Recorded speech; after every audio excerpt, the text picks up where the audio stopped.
Hola, bienvenidos a TechChat, el canal donde hablamos de energía, ingeniería y sostenibilidad. Continuamos con la serie termodinámica para ingenieros, módulo 2, en el apartado correspondiente a primera ley para sistemas, video número 39.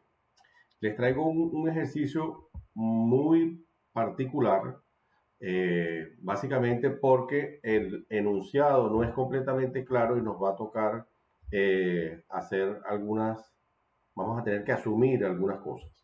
¿Por qué les traigo este tipo de ejercicio? Bien, es porque en la vida real, cuando ustedes salgan de ingeniero y se encuentren participando en algún proyecto, va a ocurrir que no van a tener toda la información.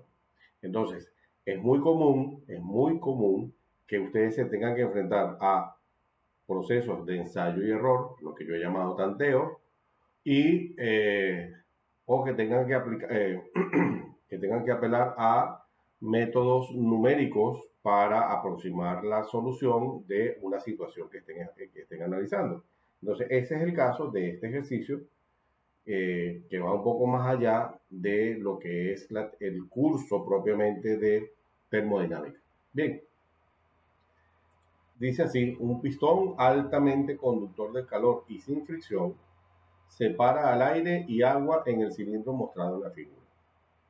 Los volúmenes iniciales en A y B son iguales a 0,5 metros cúbicos.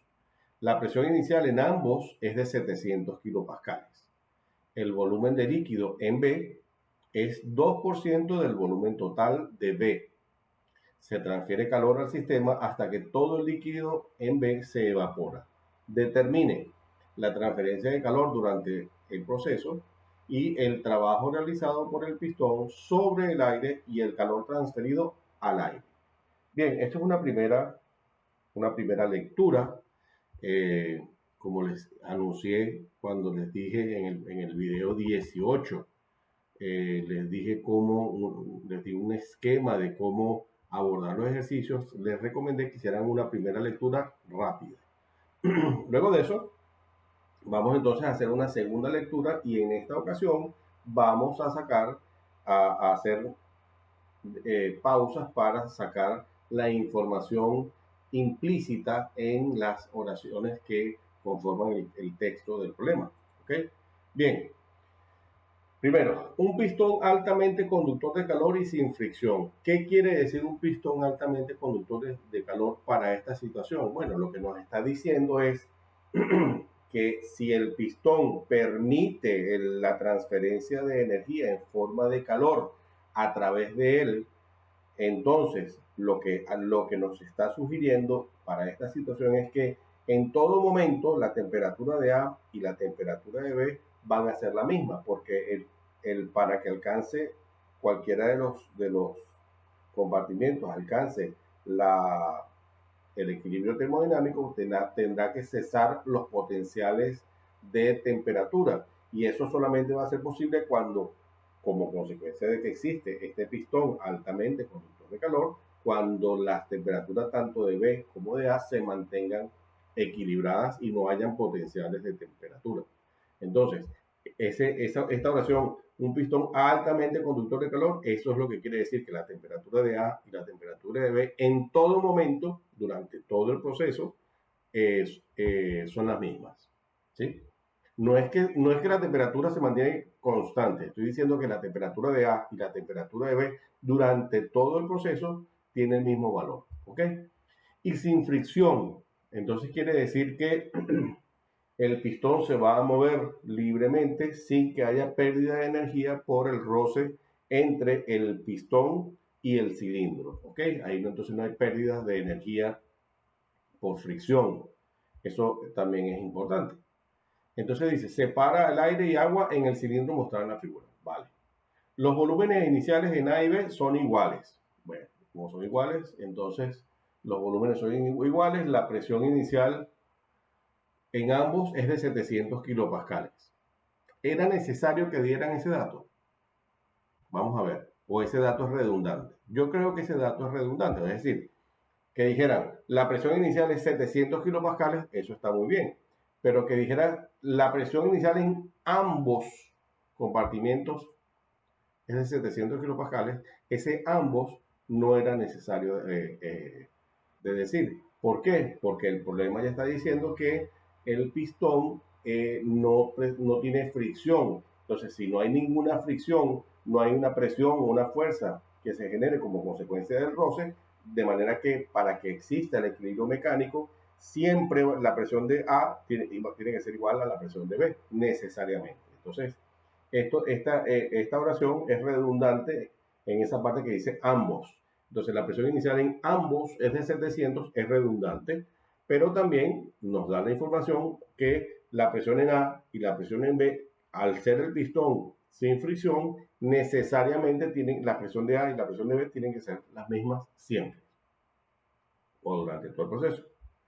El volumen de líquido en B, esto es una forma interesante de acomodar los datos.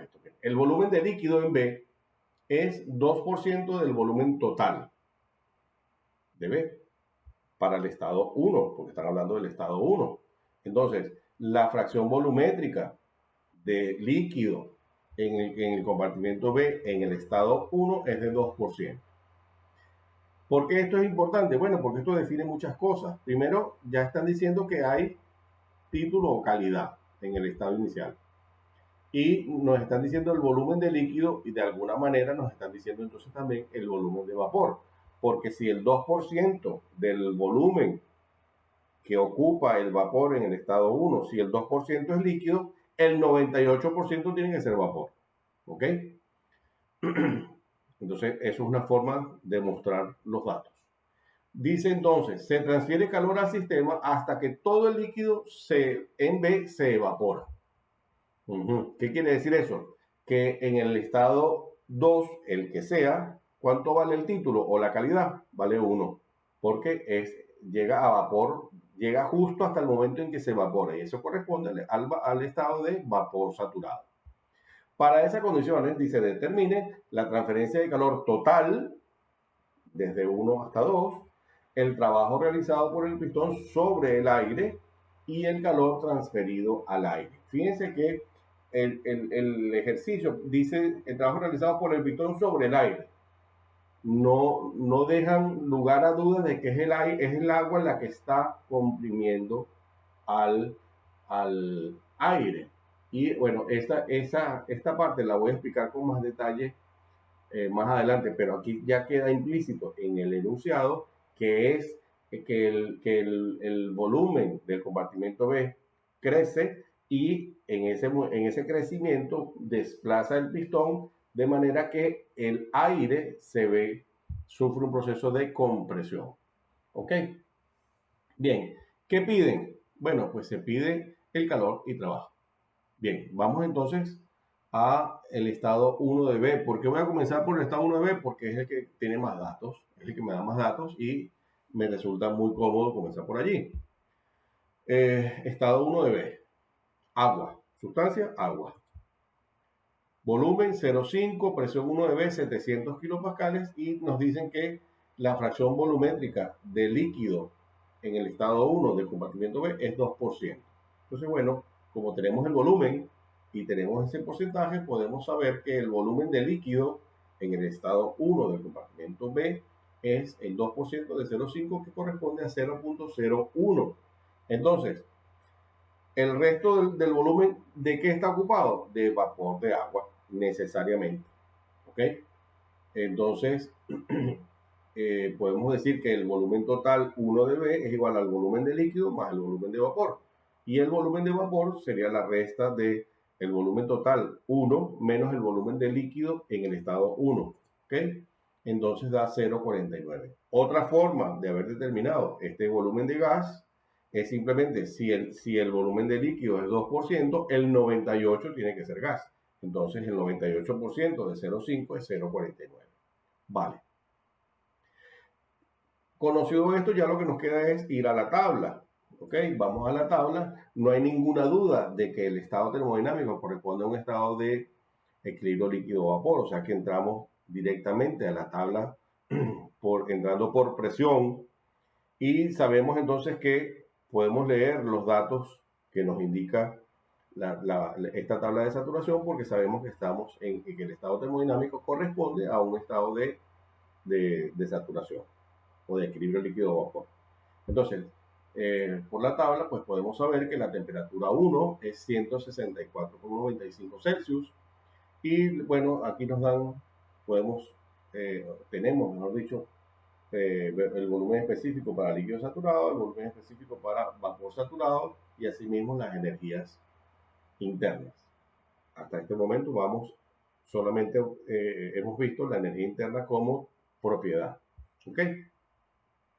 Bien, entonces, por la definición de volumen específico podemos determinar la masa de vapor y la masa de líquido. ¿Por qué? Porque podemos decir que la masa de líquido en el estado 1 va a ser igual al volumen que ocupa el líquido entre el volumen específico que tiene el líquido en el estado 1 al estar saturado, que sería entonces el volumen específico F. Bueno, ya entonces tenemos la masa 1 de F o la masa 1 de líquido en el estado 1 de B. Del mismo modo, la masa de gas va a ser igual al volumen del gas entre el volumen específico del vapor saturado leído a 700 kilopascales. Y entonces ya tenemos la masa de líquido y la masa de gas. Podemos entonces decir que la masa de B en general va a ser igual a ¿qué? A la masa de líquido más la masa de vapor. Y tenemos entonces la masa total de B. Conocida la masa de B y la masa de vapor, podemos determinar la calidad o el título. ¿Ok? Entonces, nos da 16.6% o 0.166. Por definición, entonces, podemos decir de volumen específico que el volumen específico 1 de B corresponde al volumen total en partido de la masa y nos da que el volumen 1 de B da 0.04620 metros cúbicos por kilogramo. Y usando los valores que nos da la tabla y el valor de la calidad o del título que ya determinamos, podemos determinar la energía interna 1 de B. 1008.70496 kilojoules por kilogramo. Bien, ya tenemos todo lo que podemos sacar del estado 1 de B. ¿Ok? ¿Por qué comenzamos por aquí? Bueno, porque aquí obtuvimos una cantidad de información que la vamos a necesitar para poder analizar el estado 1, pero de A. ¿Ok?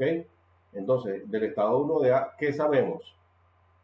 Nos dice que el volumen 1 de A es 0,5, la presión 1 de A es 700 kilopascales. Ya expliqué que como el pistón es altamente conductor de calor, la temperatura de B siempre va a ser igual a la temperatura de A. Y entonces podemos decir que la temperatura 1 de A corresponde a 164,95. Como la sustancia se refiere al aire, seguramente vamos a utilizar la ecuación de estado para el gas ideal. Entonces vamos a llevar directamente, para evitar errores a futuro, lo convertimos de una vez a Kelvin. Y ya sabemos entonces que la temperatura 1 de A es 438,1 Kelvin. ¿Ok? Bien, fíjense entonces que como vamos a usar, como ya les dije, que vamos a usar la ecuación del modelo de gas ideal, vamos a necesitar algunas constantes del aire. ¿Ok? Entonces, bueno, apelamos a la tabla A1 y de allí vamos a leer la constante del aire y vamos a leer presión crítica y temperatura crítica. Aquí quiero hacer un alto y por favor pónganme atención. En condiciones normales, o es muy típico decir, el aire se comporta como gas ideal y es corriente, es normal escucharlo, es muy común. Pero ocurre algo. Puede ser que no se comporte como gas ideal o es que estemos en presencia de una sustancia que no se comporte como gas ideal. Entonces, si el enunciado no es claro en cuanto a que el comportamiento es de gas ideal, necesitamos de manera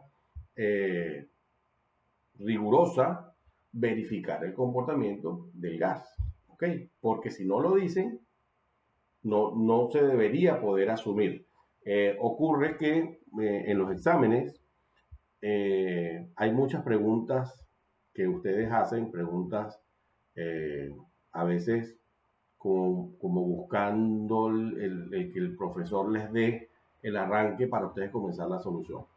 Normalmente los profesores tienen experiencia y no contestan ese tipo de preguntas, pero Una pregunta que ustedes podrían hacer en este momento del ejercicio es, eh, si están en América, seguramente se van a referir al profesor como profesor eh, fulano de tal.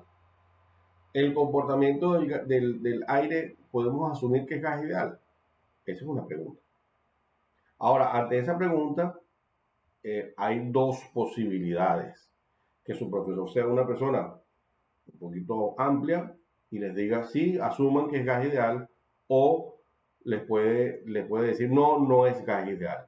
Pero si el profesor es un poco, como dicen en España, un poco borde o un poco antipático, como decimos en América, pues el profesor les puede decir, el enunciado dice que el aire se comporta como gas ideal. Le pueden contestar una pregunta con otra pregunta, que es una mala educación, pero los profesores se dan esos lujos, ¿no?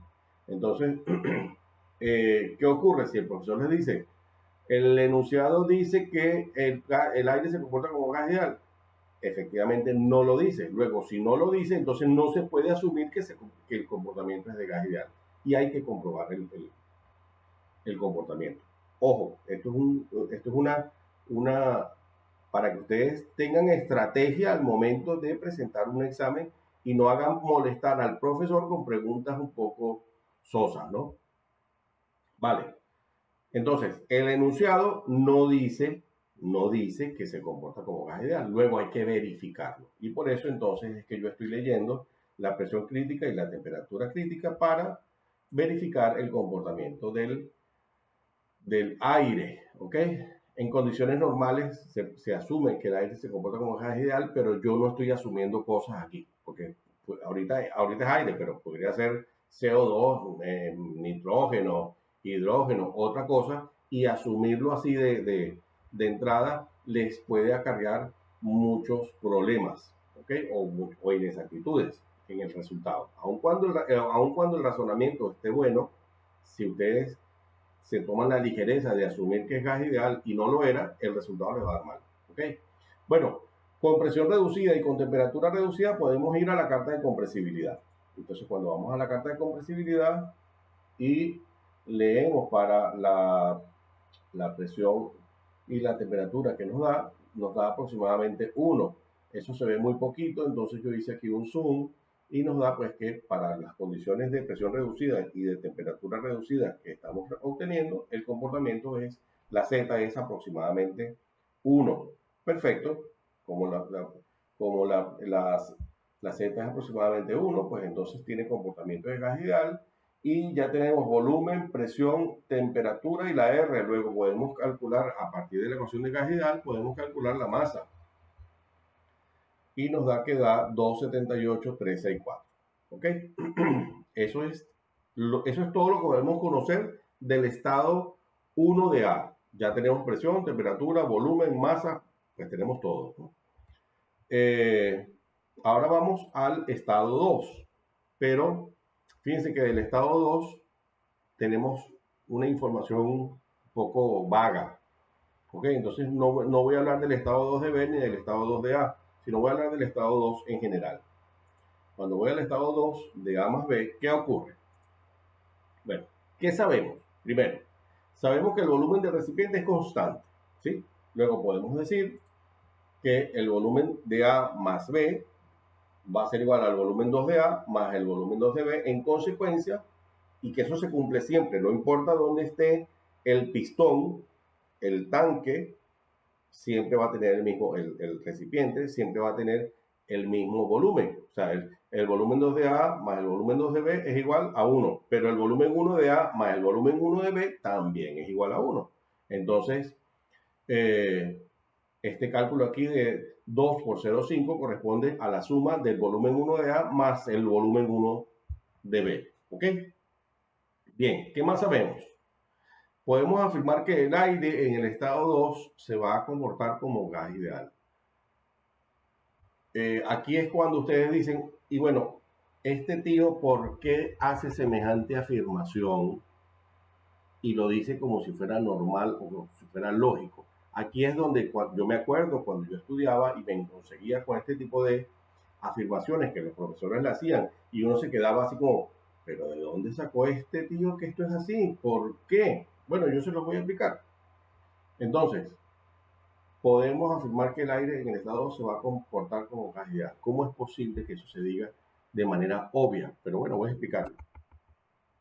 Entonces, supongamos que tenemos esta situación donde el pistón está en la posición 1. ¿Qué ocurre? ¿Cómo es el proceso? Le añaden calor al compartimiento B. Le añaden calor al compartimiento B.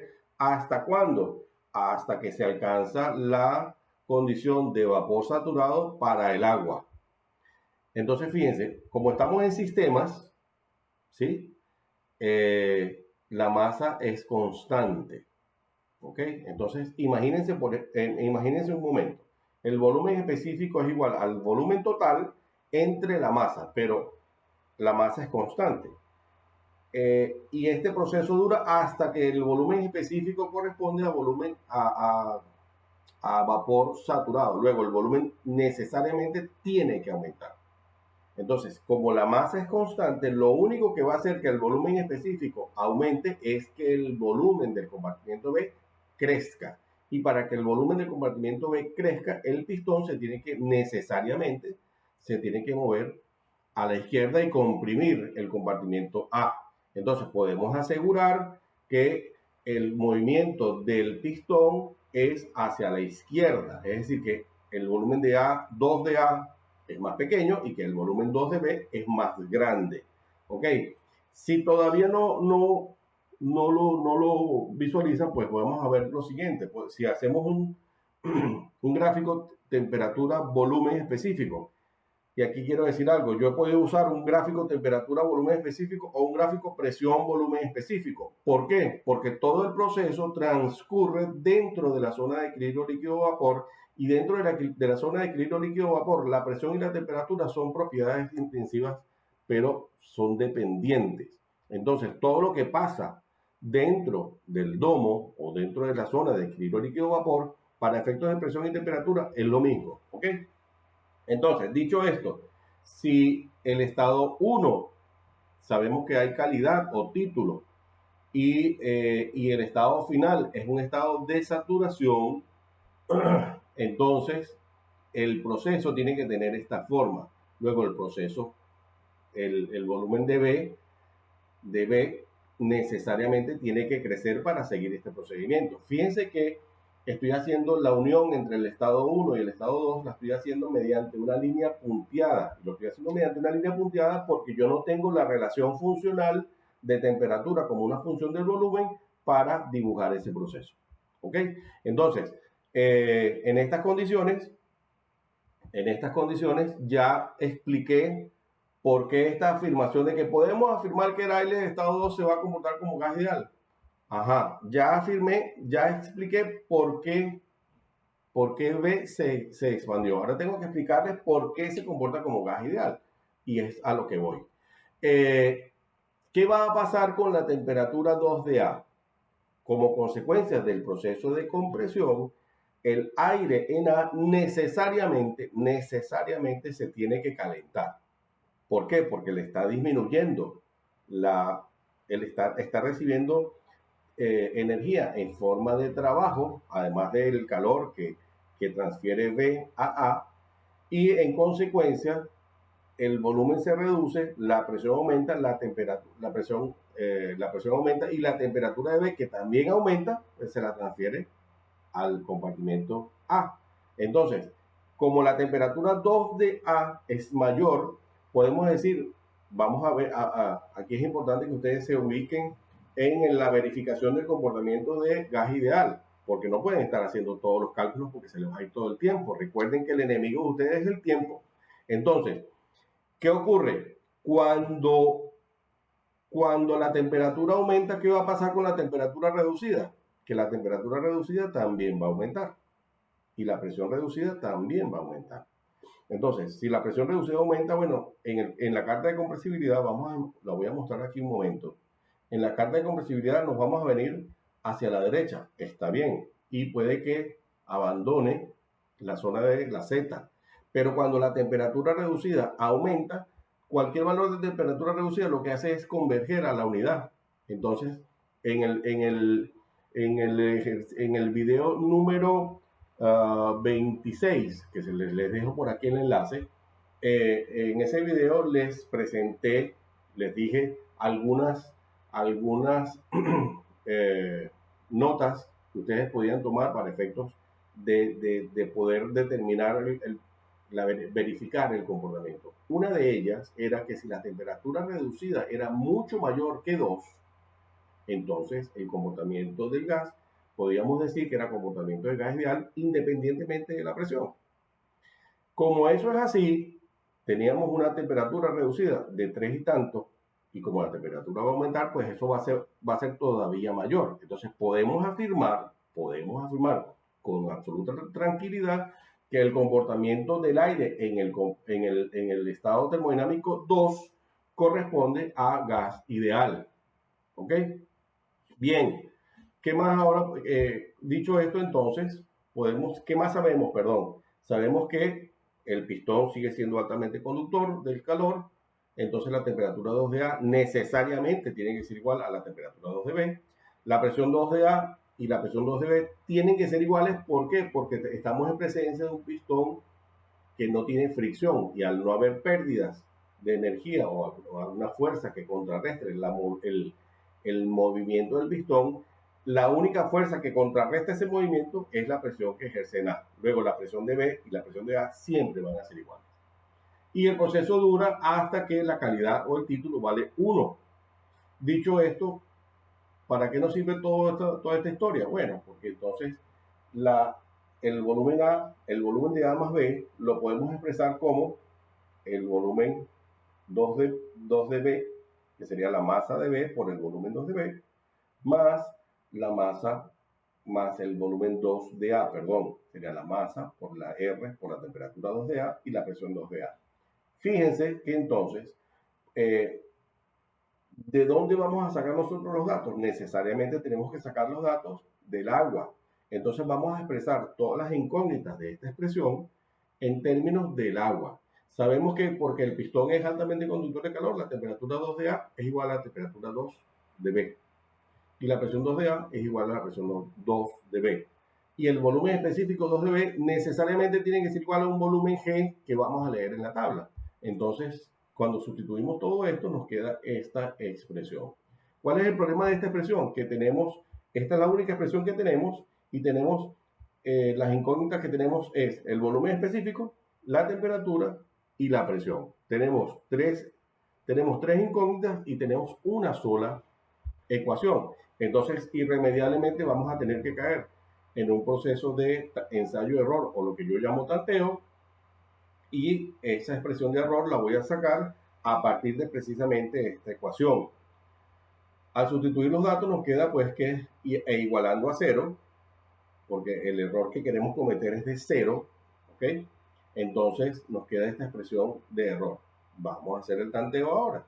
Entonces, necesariamente tenemos que construir una tabla para realizar el procedimiento de ensayo y error o tanteo, ¿ok?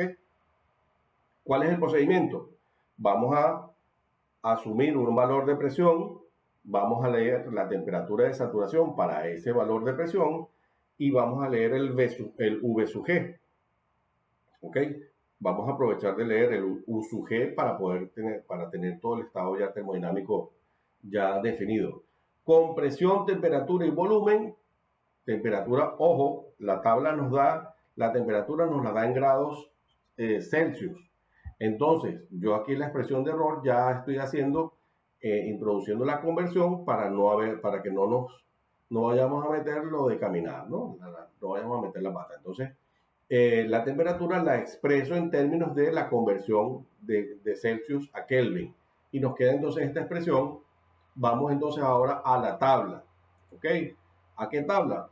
Pues vamos a entrar a la tabla por presión, no es porque usando la primera columna como presión, es más cómodo, ¿ok? Bien, si asumimos una presión inicial de 2500, ¿por qué 2500? Bueno, hay que empezar por algún lado, ¿sí? Porque es un ensayo, es un procedimiento de ensayo y error. Ustedes pueden decir, bueno, pero ¿por qué no empezaste si la temperatura, si la presión inicial era 700? ¿Por qué no probaste con 1000? Bueno, porque empecé por 2500. Entonces, más adelante les voy a explicar por qué exactamente empecé por 2500. ¿Ok? Y lo van a ver aquí. Es una cuestión de duración del video. Yo puedo empezar, no, la presión 800 y hago 10 iteraciones con el mismo procedimiento para hallar lo mismo. Se vuelve muy monótono este video. Entonces, yo después de que hice todas las iteraciones que eran lógicas hacer, encontré el rango en donde iba a estar y estoy haciendo entonces para mostrarle a ustedes una única iteración porque las demás son simplemente idénticas. ¿Ok? Entonces, asumo presión 2500. Presión 2500, temperatura 223,95. El volumen específico como vapor saturado 0.079952 y la energía interna 2602,1. Cuando sustituyo esos valores en la expresión de error, nos da que la expresión de error da 0.02406, muy cerquita de 0. Está muy bien. ¿Ok? Entonces, aquí, fíjense, aquí tenemos dos posibilidades. O agarramos una presión menor a 2500 o agarramos una presión superior a 2500. ¿Cuál conviene? Vamos a analizar. Aquí este es el momento donde ustedes tienen que analizar para no perder tiempo. Entonces, necesitamos obtener un valor que sea negativo para poder interpolar el valor de 0. Eso ya todos ustedes lo saben. Entonces, para que esto sea negativo, como aquí está, vamos restando menos 1 aquí, tenemos que hacer que estos dos términos sean más pequeños, ¿ok? Para que el menos 1 predomine. Entonces, ¿hacia dónde? ¿Cómo hacemos para que este término 10.82159 por V sub G disminuya? Bueno, el volumen específico disminuye incrementando la presión. Ojo. Entonces, nos conviene incrementar la presión, por lo menos por concepto de este primer miembro de la ecuación de error. Ajá, ya sabemos que si aumentamos la presión, este término disminuye. ¿Y qué pasa con este? Bueno, en este término, la temperatura, por concepto de temperatura, va a aumentar. Entonces el numerador aumenta. Pero vamos a dividir entre un número más grande. Luego, este número muy probablemente también sea menor. Entonces, en vez de tomar 2250, yo voy a tomar 3000. ¿Ok? Voy a tomar 3000, lo sustituyo aquí. ¿Y cuánto nos da? Nos da que el término de error nos da menos 0.14355. Ya tenemos lo que estábamos buscando. Un valor por encima de 0 y un valor por debajo de 0. Y ahora simplemente lo que queda es interpolar el valor de 0 para todas las incógnitas anteriores y tenemos que la presión 2 de B es 2571, la temperatura 225, el V sub G 0.07804 y la energía interna 2661,443. Perfecto. Entonces ya ahora deberíamos poder determinar, aplicando primera ley, podríamos determinar el calor y el trabajo, que es lo otro que nos están pidiendo, ¿verdad? Entonces, bueno, por primera ley, calor menos trabajo igual a variación de energía interna. Muy bien. Aquí conviene, para saltarnos cosas, para quitarnos cosas de encima, es elegir el sistema que nos conviene. ¿Por qué? Porque no todos los sistemas posibles que podemos elegir nos van a resolver o nos van a facilitar el cálculo. Fíjense, si nosotros hiciéramos primera ley solamente en el compartimento A, tendríamos que tener el trabajo que recibe A por el movimiento del pistón. Si aplicamos primera ley en B solamente, pues vamos a tener el trabajo que ejerce el agua sobre el pistón y sobre el aire para poderlo hallar, y no hay forma de hallar eso, ¿okay? No tenemos datos. Pero en cambio, si hallamos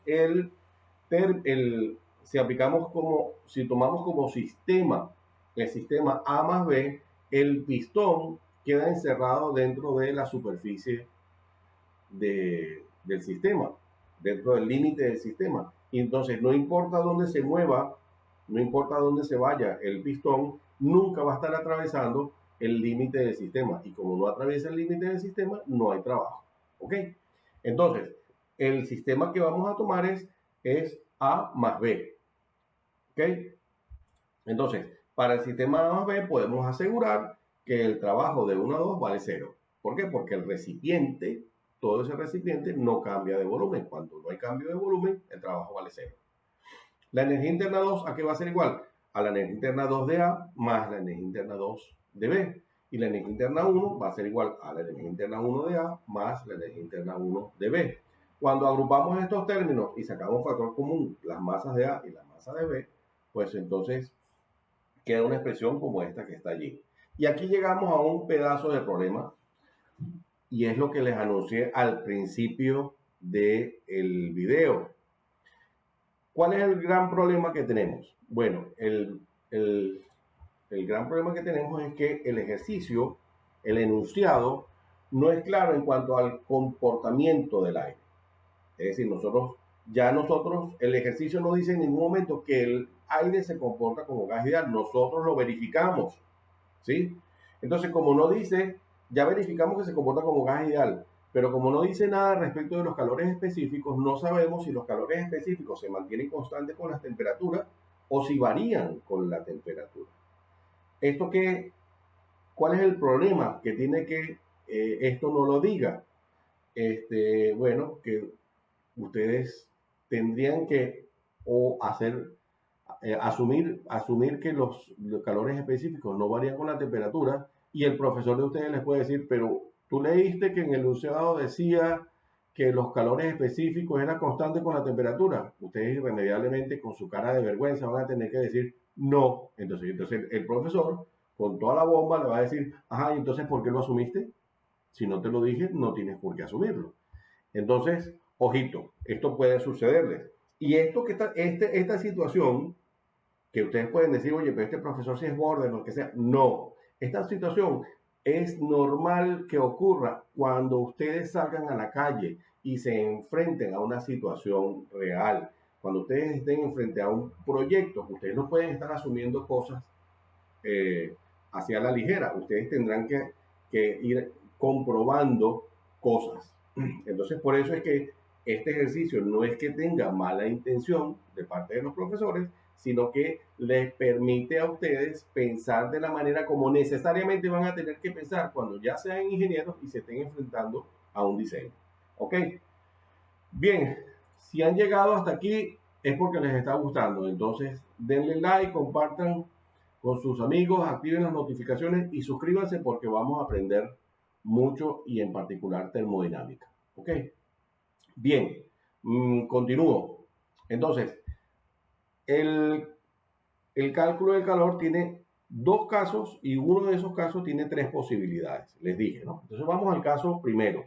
El primer caso es asumir que el aire se comporta como un gas perfecto. ¿Y qué es un gas perfecto? ¿A qué se le llama un gas perfecto? Bien, un gas es perfecto cuando además de ser ideal, ¿sí? Los calores específicos no varían con la temperatura.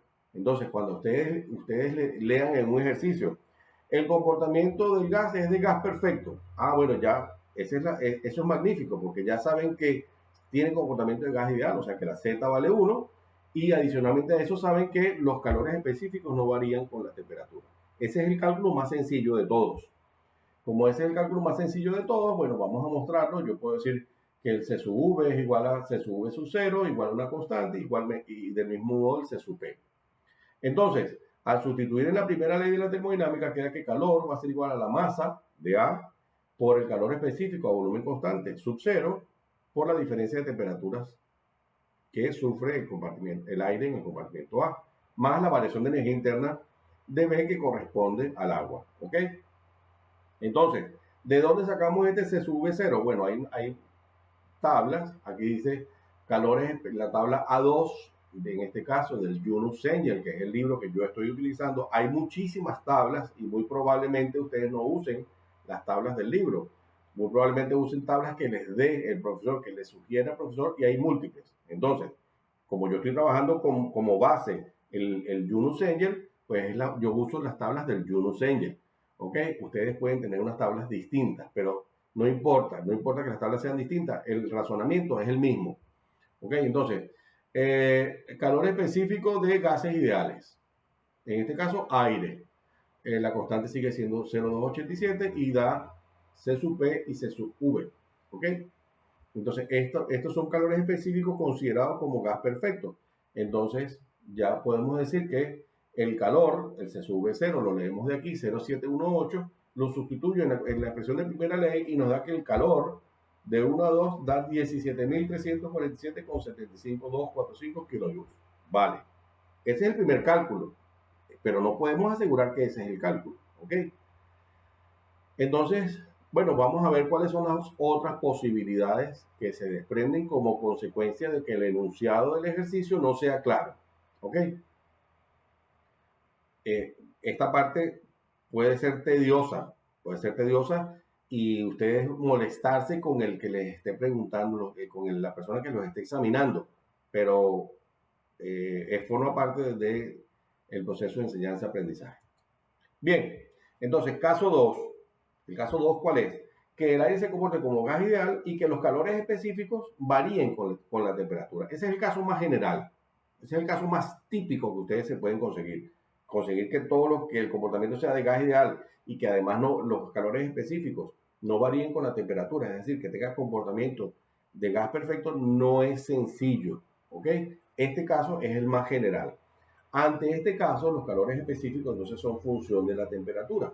Como son función de la temperatura, tenemos tres alternativas para determinar esos calores específicos. La primera, bueno, la primera es la más sencilla porque consiste en calcular la temperatura, como conocemos la temperatura inicial y la temperatura final, pues podemos determinar una temperatura promedio del proceso y calculamos los calores específicos a esa temperatura. Esa es una forma común y sencilla de determinar, de salir de este bache que representa calcular estos calores específicos. Entonces, la temperatura promedio del proceso es la temperatura 1 de A más la temperatura 2 de A partido 2 llevado a Kelvin. Eso da 468,31. Entonces, eso nos lleva a usar la tabla A2, que es calores específicos en función de la temperatura para distintos gases. En este caso, yo estoy tomando la tabla del aire, porque aire es la sustancia que estamos analizando. Entonces, 468 está entre 450 y 500. Hacemos la interpolación y cuando se hace la interpolación nos da que ese valor de calor específico da 0,7363. Me estoy saltando la interpolación porque a estas alturas del partido ya ustedes saben, ya ustedes son unos monstruos calculando, haciendo interpolaciones. Luego no voy a gastar tiempo en explicar la interpolación y todo este tema, ¿ok? Entonces, este 0,7363 sale de interpolar entre 450 y 500, ¿ok? Vale. Primera alternativa del caso 2, 17.350. Segunda alternativa. Fíjense, fíjense que este cálculo aquí da 17.350 y el primer caso, cuando lo supusimos como gas perfecto, daba 17.347. O sea, 13 kilojoules en 17.300. Nada, la diferencia es mínima. Ustedes pueden decir, oye, pero es que eso no varía nada. No es así la cosa. No varía en este caso en particular porque la variación de temperatura es realmente muy pequeña. Hay procesos en los que la variación de temperatura es mucho más acusada, entonces la influencia de la variación de los valores específicos con la temperatura se nota más. Para efectos de este problema, apenas se nota. ¿Okay? Bien, entonces, la segunda posibilidad del caso 2 es que ustedes disponen de la tabla de las sustancias con comportamiento de gas ideal y calores específicos variables. Entonces, lo que se hace es que se determina la energía interna directamente como una función de la temperatura, como si fuera una sustancia pura. Esta tabla, me estoy refiriendo a la tabla A17 del aire. Esta tabla está construida calculando las energías internas a partir de calores específicos que varían con la temperatura.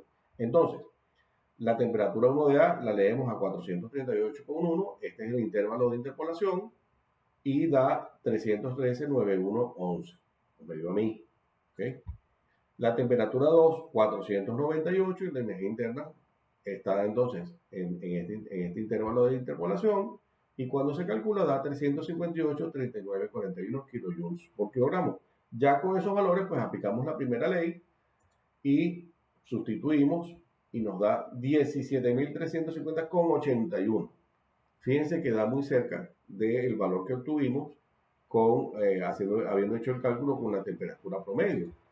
Fíjense que aquí ya en el primer caso 17.347, en el segundo caso 17.350,83, y este está dando 17.350,81, o sea, la variación es mínima, ¿ok? En este caso específico, porque repito, porque el cambio de temperatura no es tan acusado. Ok, ahora viene la tercera posibilidad que nos da este segundo caso, y me refiero a el cálculo de la energía interna a partir de la definición que obtuvo Jules en el experimento, ¿okay? Donde él define la variación de energía interna como la integral desde temperatura 1 hasta temperatura 2 del calor específico a volumen constante variando con la temperatura por diferencial de temperatura. Entonces, ¿de dónde sacamos esta expresión? Bueno, ya se lo voy a mostrar. Solo quiero que antes de hacer esto, hacerles entender que este caso yo al menos lo he visto en estudios de mezclas multifásicas de gases de hidrocarburos con comportamiento de gas real. Entonces, esto tiene aplicación, esto es de uso común, solo que el cálculo, por ser un cálculo bastante engorroso, porque incluye unos términos muy pequeños, además de una temperatura, un polinomio de orden superior, entonces el manejar esos números se hace engorroso, pero al usar los programas que existen para estos cálculos, pues eso se hace bastante llevadero. ¿Okay? Entonces, para hallar la función de calor específico a volumen constante como una función de la temperatura, para eso está la tabla A2. Existen muchas tablas que permiten determinar o conseguir esta variación. Yo estoy trabajando con la tabla que aporta el Yunus Engel porque es a partir del cual estoy haciendo este curso. ¿Ok? Seguramente el profesor de ustedes les tendrá unas tablas aparte, pero son la misma cosa.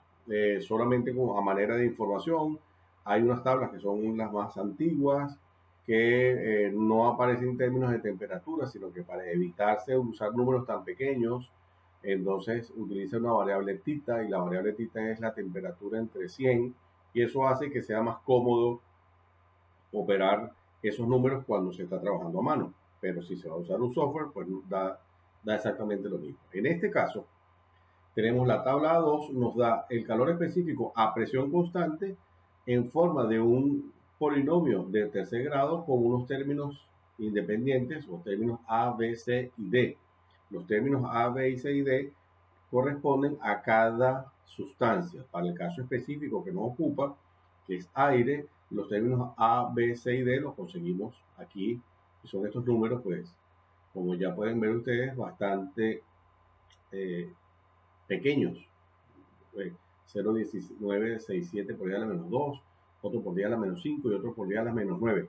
De manera que esto simplemente lo que permite es afinar la forma de la curva que aproxima el comportamiento del calor específico como una función de la temperatura.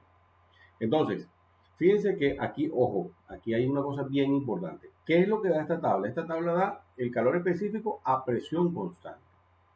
Como estamos calculando es variación de energía interna, necesitamos el calor específico a volumen constante.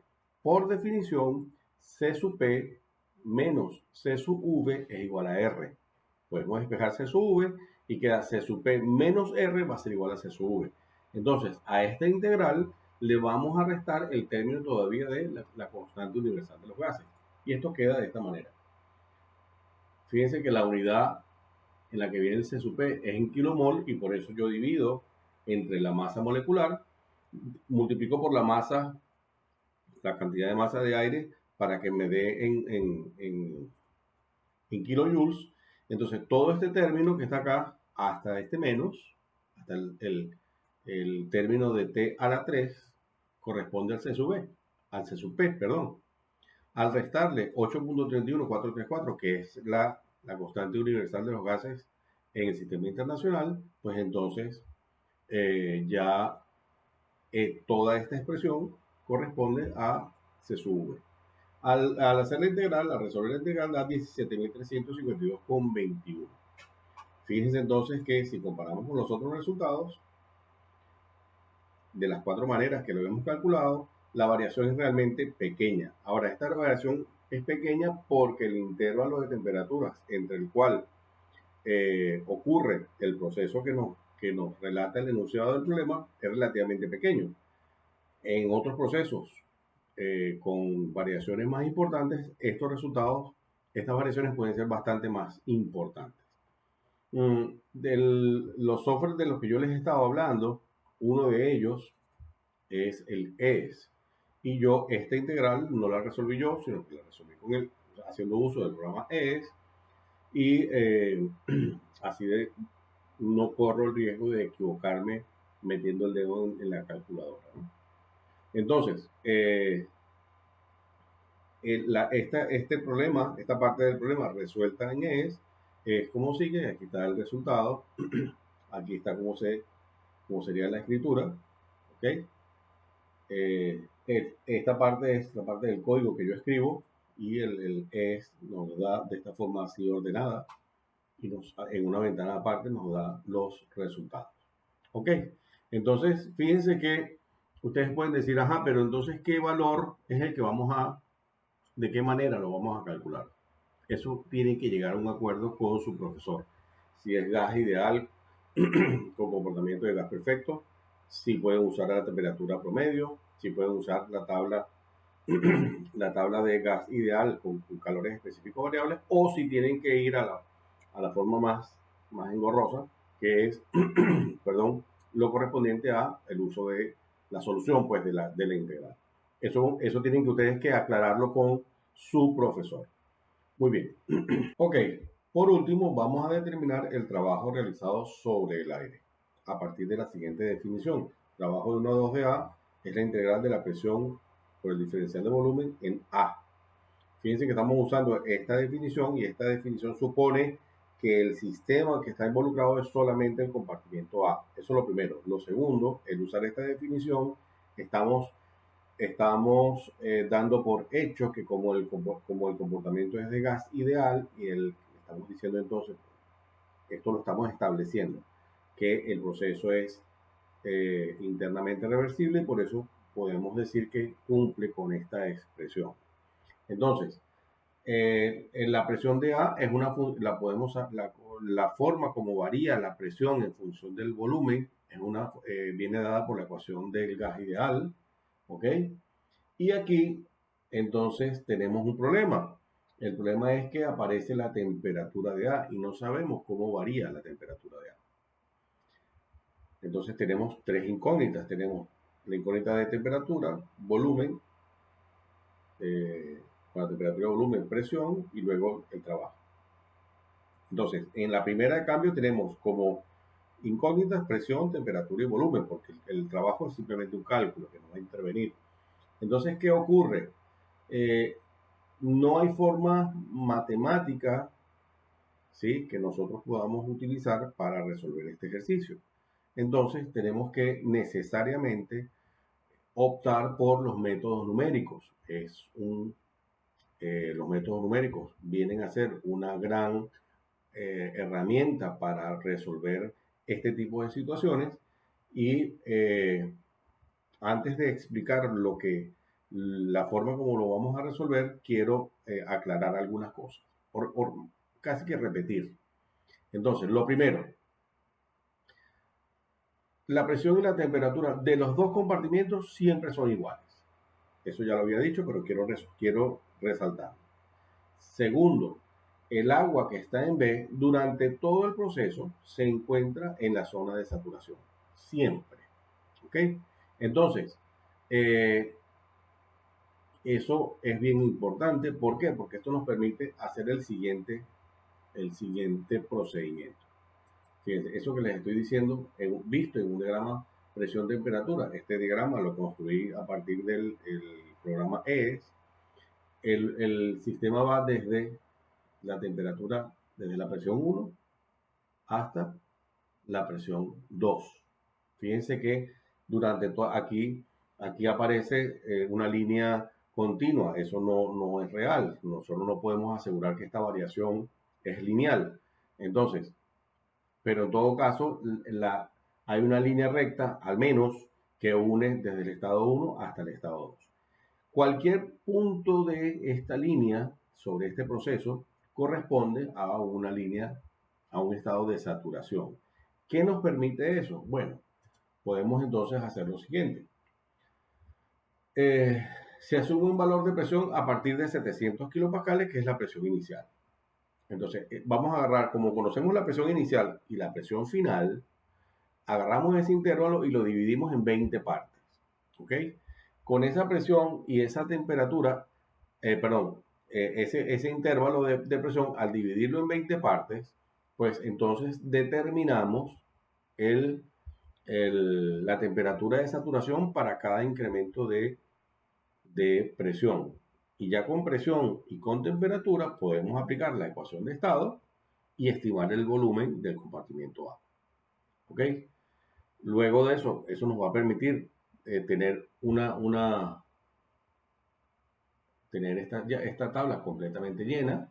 Esta tabla yo la obtuve a partir del EES y luego lo que hago es graficar presión como una función del volumen, y eso lo hice en Excel para obtener el modelo matemático que ajusta esa distribución de puntos. La distribución es bastante buena. Fíjense que el índice de correlación da 1 y lo estoy aproximando por una expresión potencial. Entonces, sabemos que si esta es la curva, si esta es la curva potencial que aproxima esa serie de puntos, pues entonces la presión, podemos decir que la función presión en función del volumen es 323.34 por el volumen elevado a la menos 1.111. Y esta es la curva que aproxima esta serie de puntos. Como la correlación es tan buena, yo no dividí este intervalo en más partes. Yo, como esto se hace con el programa, yo he podido decir, no lo voy a dividir en 20, lo voy a dividir en 100, en 1000, en 5000, para tener muchos puntos y poder tener datos suficientes para que la curva se ajuste perfectamente. Pero con 20 fueron suficientes porque el índice de correlación da 1. ¿Ok? Entonces, fíjense que ya como tenemos esta expresión de la presión, este término sí lo podemos integrar. Entonces, al integrar ese término, nos da que el trabajo de 1 a 2 recibido por A es de menos 435.5. ¿Qué significa el signo menos? Que el aire recibió energía en forma de trabajo. Y eso es efectivo, ¿por qué? Porque el pistón comprimió el aire. ¿Ok? Entonces, este resultado que estamos obteniendo es coherente. Conocido ese trabajo, entonces ahora podemos aplicar la primera ley de la termodinámica solamente al compartimiento A. Y cuando hacemos eso, voy a agarrar el valor asumiendo que el comportamiento es de gas perfecto, ¿sí? Para facilitar el cálculo. Entonces, calor menos trabajo igual a la variación de energía interna. Y la variación de energía interna estoy haciendo la primera que hice suponiendo que era gas perfecto. Cuando hago estas operaciones, entonces el calor que transfiere, en este caso el aire, a los alrededores es de menos 314.7392. Fíjense entonces que hemos resuelto un ejercicio que no es un ejercicio que no les va a salir en los exámenes porque es muy complicado. Ustedes en los exámenes no tienen acceso a estos programas, pero lo he hecho a propósito para que ustedes vean el alcance de el método de ensayo-error o tanteo y luego la introducción de los métodos numéricos como una herramienta adicional para resolver situaciones problemáticas, en este caso de termodinámica. Es el ejercicio cotidiano de la ingeniería, ¿ok? Entonces, hacia esto van ustedes, a hacer estos ejercicios de manera cotidiana usando métodos numéricos, usando software que los ayude a hacer la parte matemática sin errores, ¿ok? Entonces, este es el ejercicio. Espero que les haya gustado y me despido de ustedes con una frase del señor Marcel Proust. Vivió de 1871 a 1922. Se dice que fue el escritor más influyente del siglo XX con su libro La búsqueda del tiempo perdido. Y este hombre dijo lo siguiente: el sabio no dice todo lo que piensa, pero siempre piensa todo lo que dice. Y ese es el principio de la prudencia. ¿Por qué es importante la prudencia? En ustedes que son profesionales de reciente egreso, de reciente graduación o están próximos a graduarse, es importante que ustedes entiendan que hasta que ustedes no sean especialistas, es muy, muy importante que sean precavidos al hablar y al opinar. Opinen con buen criterio, opinen estudiando primero lo que van a decir, de manera que no se vayan a equivocar y eso les vaya a traer una cadena de consecuencias desfavorables. Entonces, el sabio no dice todo lo que piensa, pero siempre piensa todo lo que dice.